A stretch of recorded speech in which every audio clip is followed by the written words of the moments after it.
exciting and always something to come after Bruce, of course. So I'm not going to come up with as many apt one-liners, but it is nice to see a whole bunch of familiar faces, as well as those who I haven't met yet. So I'm going to have a look at a slightly different area today, and that is the issue about the shadow economy, or the so-called black economy. So let's get that first one up. And what I'm going to look at today is what some people call the black economy, some people call the shadow economy. That'll do fine, that second slide. Let's start there. And what I want to look at is the issue of what's going on with the black economy, what's happening with it at the moment, how it's affecting small businesses, and also, given this is a gathering of scholars and researchers, how we might be able to use this. It is a really interesting area that's poorly researched, and I think there's plenty of opportunity if people want to get their teeth stuck into it, an area that actually has some public policy interest. There are literally billions of dollars at stake here, and I chair a tax office forum that brings together a group of industry associations, Bruce, and a number of other bodies to see how we might deal with this. It's an ongoing issue. And it covers a whole variety of areas. If you're wondering what I've got this slide up here, the black economy, as I'll show you in a second, ranges from everything like stolen electricity, illicit tobacco, the terrible phenomena of wildlife smuggling, and even, as we'll see in a minute, a whole bunch of cultural issues in countries like Italy and how they're so very different to Australia. So next slide, please. What I'm going to roll through today is just a little bit of what it is, how we sit compared to the rest of the world, what's actually going on in terms of COVID, and then a couple of research suggestions as well. Chewie, I'm keeping very closely to time, so let's move on to the next one as well. Gives a bit of time. So look, a black economy, a shadow economy, a grey economy, an underground economy, these are all different names, as you'll see in a second, for essentially the same phenomena. And it really means something that's done off the books, something that should be on the books, it should be recorded. Frequently it should be taxed, or it should be at least accounted for under one or another sort of regulatory frameworks, but it isn't. And as a result of it, it's, as it puts there, it's unreported activities. Sometimes these are perfectly legal things, or at least they would be legal if you reported them and paid your tax on them. And some of them are completely illegal as well. One of the great ironies many people might recall of American gangster history is that Al Capone did an awful lot of illegal things, but most of which couldn't be prosecuted for as such, but he ended up going to jail for not paying his taxes. So sometimes the shadow economy has many different forms. But the key thing is that for one reason or another, it's hidden, and it's usually deliberately hidden away from tax officers, from regulators.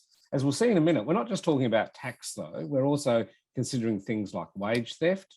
I mentioned wildlife smuggling, I mentioned illicit tobacco, and there's a number of other classic small business ones where small businesses are the losers as well. It's not just the general members of the public as well. So let's have a look at our next slide.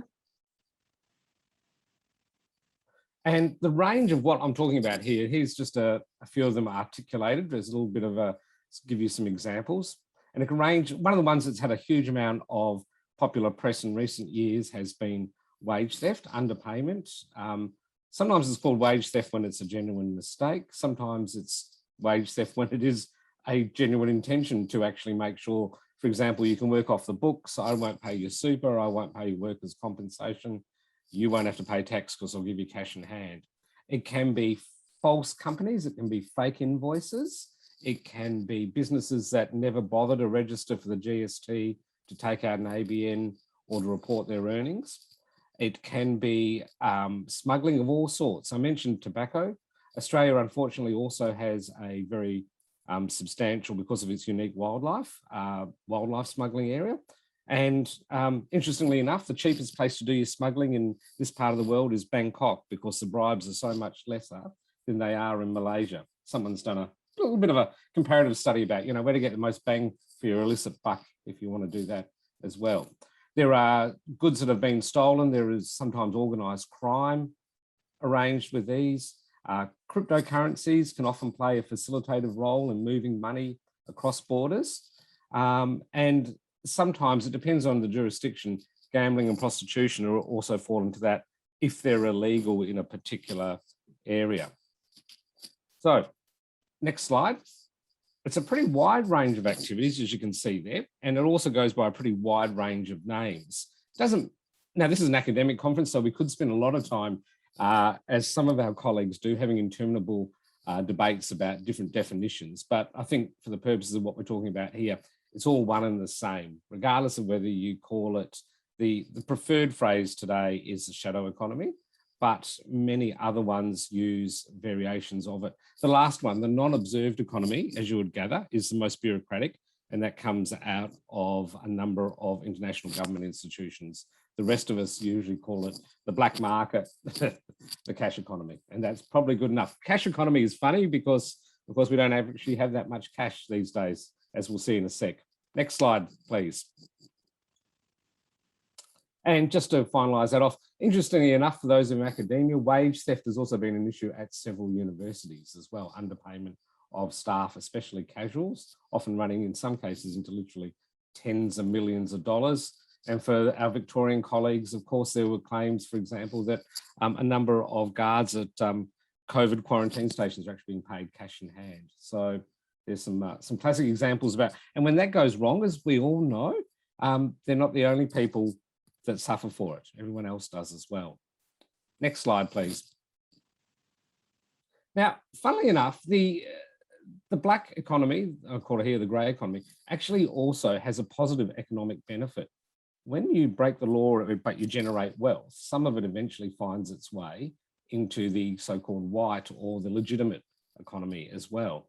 And interestingly enough, as you can see from these statistics here, that about 2/3 of it gets moved either into bank accounts or in some other way into basically a legitimate form, a bank account, cash in hand. Cryptocurrencies are another facilitative way. So this is a really, I think, a good example of how research can actually be really useful. Most people aren't aware of this. And of course, in addition to that, especially in developing countries, unregistered businesses are an important way for people to actually, informal SMEs, micro enterprises, self-employment are a hugely important way of avoiding corrupt regimes and also making sure that people can make a livelihood when the formal economy is often closed off to them anyway. Next, please. Now, it ranges tremendously as to how much incidence. It's very hard to measure. One of the most fascinating ways to measure this is how much electricity gets stolen off the grid. It's actually a really quirky way to do it. I'll show you in a minute. In Australia, we look at how much tax businesses should pay versus how much they appear to pay. But regardless of how you measure it, there's some pretty clear indices that show basically the richer, the more sophisticated, the better developed the regulatory regimes, the stronger the rule of law, the lower the incidence of the cash economy. So if you see that global map there, you can see what looks very much like basically the rich nations of the world, the OECD member states in blue, and they tend to have the lowest rates. But if you go to Georgia, if you go to various the Uzbekistan and the very Tajikistan and all the stands, if you go to sub-Saharan Africa, then you will find an awful lot of clearly quite rampant corruption. Go to Switzerland, it's almost minimal. Go to Africa or South America and even large parts of Southeast Asia, and it's rampant. Next, please. I mentioned also the cultural ones. The cultural ones can be between countries, and they can also just be in terms of how we individually see it. These are two great quotes. The Italians have a saying, basically, look, the only people who ever pay tax full stop are fools. It's pretty much a voluntary activity, and why would you bother? Italy, not surprisingly, has the highest rate of the black economy in the developed world, something like about 30% of what is a very rich country. It's a phenomenal figure. And it's often said, the difference between the Germans and the Italians, the Germans spend their time working out how to comply with the law and thinking about it, and the Italians spend their time thinking about how to dodge the law and avoid it. And as you got that other quote from Maynard Keynes there, in terms of individuals, look, quite frankly, it is actually can have a payoff for you as well. Next one, next slide. So down to nuts and bolts. Here in Australia, the biggest issue is the small business tax gap. The fact that there is still a difference between what small businesses we estimate should be paying and what they actually are paying. It's still an estimation exercise, so it's not always entirely possible to be correct right down to the final cent. But if you have a look at that, we're looking at overall in this country, about $33 billion worth of tax goes unpaid for one reason or another. And about 12 billion of that comes out of the SME sector.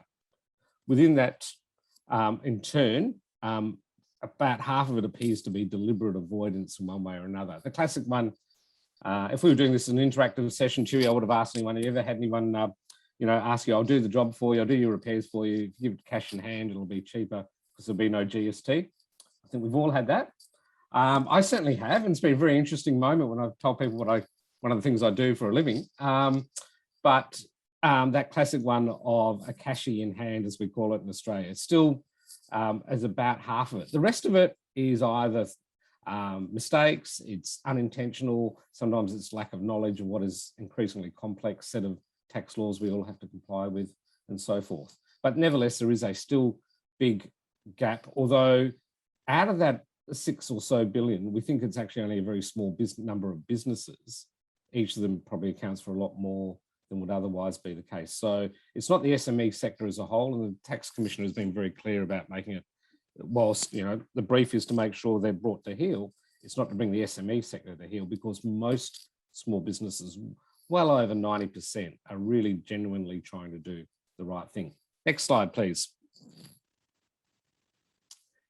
Where I want to just turn very quickly for yourselves as researchers, and then I'll open it up, Chewy, for discussion, let you facilitate it. What's happening now as we emerge from COVID? And it appears to, there are all sorts of variables here. We're not quite sure what might happen. On the one hand, is it easier because we have more sales that are made electronically? Does that reduce, for example, cash transactions? Does it make it easier to bring people into the formal system? Does it make it easier to check for compliance or not? And it's actually a two-edged sword. It's not entirely predictable. So, for example, I've got a couple of questions here that range around a whole row of areas, but in a second, I'm going to show you just some things that are almost counterintuitive. So you might think, well, actually, if we've got COVID, and especially during lockdown, it's pretty hard to do a lot more smuggling because people can't move goods and services around. There shouldn't be as much drug trafficking. There shouldn't be as much illegal cash movement. Yes and no. At the same time, the more you go online, for example, classically, the more times you get digital scams being perpetrated on people as well. And here's a few more counterintuitive ones that you might not expect. Next slide, please. This is a picture of a marketplace in Jakarta. Last year, the Indonesian government, in an attempt to try and clamp down and reduce the spread of COVID, considered the idea of banning cigarette sales. Indonesia is actually the world's biggest cigarette market, with something like 60 or 70 million active smokers out of 280 million or thereabouts. And that was a pretty catastrophic policy response, because all it did was drive 60 or 70 million Indonesians directly into considering buying everything on the black market. And it had no public policy health positives at all come out of it. Indeed, what it did was push people out of the formal system and encourage the people that sell cigarettes to actually also move out of the registered tax system and shut themselves down, at least on the books. So good intentions sometimes don't work, but have a look at some of these other ones as well. So next slide. You might actually think that it would be harder in a pandemic to run a criminal cartel or the such like. For example, you would expect that people can't move, goods can't move, things get clamped down. As I said before, everything goes online. Not so. Pandemics are wonderful for the black economy, and they are for all sorts of criminals. For example, if you want to smuggle goods, a lot of it now gets smuggled through as personal protective equipment and marked as medical supplies. And that just usually gets rushed through as a priority without very little checking of it because of the public health need. Human trafficking actually goes up. On the one hand, there are less police walking the streets. And secondly, there are less opportunities for people to notice unusual things, such as there appears to be a group of, for example, trafficked women in this building that I never noticed before. Those sort of casual reports disappear when people are locked down at home.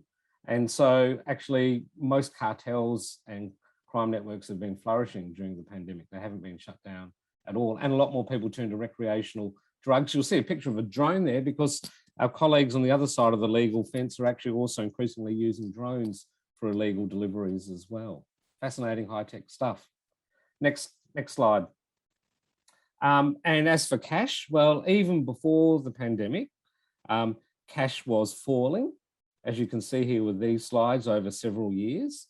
They're not going to credit cards, they're actually going to debit cards, which reinforces the argument from the small business sector about least cost routing and related issues. So both the number of payments and the value of payments have moved dramatically away from cash, as you can see, through to electronic transfers, principally EFTPOS as well. In 2007, 38% of all cash value payments were cash. Now they're 11%. 69% of all transactions were cash. Now it's only about a quarter. Next slide. And interestingly enough, what's actually happened is since we've moved online, the amount of cash in circulation has gone up dramatically. There are now 143 million more $50 notes than there were last year. So in fact, even though everyone's trading online, they're also getting, especially the so-called pineapples, the bigger notes, and we don't know where they're going. No one quite knows. We can't work it out. Reserve Bank can't. It's a mystery to us all. Next slide. So this is the slide, Chewy, that I wanted to bring to people's attention. I think this is a really important one. So there's lots of really unusual trends in the Black economy. We don't know a lot about it. And if you are thinking about where is somewhere that I might want to do some research that might actually contribute to the public wealth and knowledge, it might actually help drive some outcomes, this is an area that I'd encourage people to think about at a number of different angles. First of all, we don't know exactly how much illegal activity goes on. It is really difficult to measure. The tax office can make estimates of tax figures, but apart from that, it starts to get really hard. In some countries, the amount of electricity that gets stolen off grid systems is used. In some regimes, other measures are used. Differences between the number of people who appear to be working and those on the employment records is another one.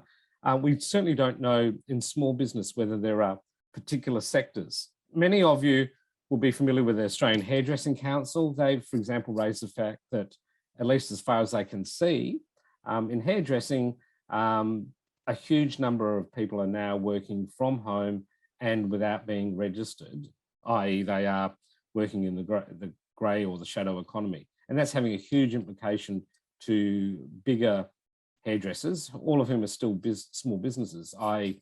they might have 5 hairdressers who are now competing against much smaller operators, single operators who are cash in hand, no GST, and not paying for any overhead costs. So there is a real issue about equity and about playing a level competitive field for small businesses as well. So drilling down at the SME sector, which industry sectors, how are they doing it? Why are they doing it? What would deter them from continuing to engage in the shadow economy? What forms of illegal trade are they made? Because we do know one thing, and that is that people who are in criminal enterprises or breaking the law, even inadvertently, usually won't talk to government or government representatives, surprising that. But they will talk to researchers still, which is a really interesting one. So that does provide a bit of an opportunity there, and regulators don't have as much oversight of the SME sector as they could. The other one that's really interesting there is so-called nudge economics. How do we actually find the tools that can encourage people to gently but assuredly move back into the formal economy? Chewy, that actually brings me to the end of my slides. I'm happy for these to be made available. And the next one is, as you see there, this is the last one to go up, is actually just a list of readings if people want to look at this a bit more.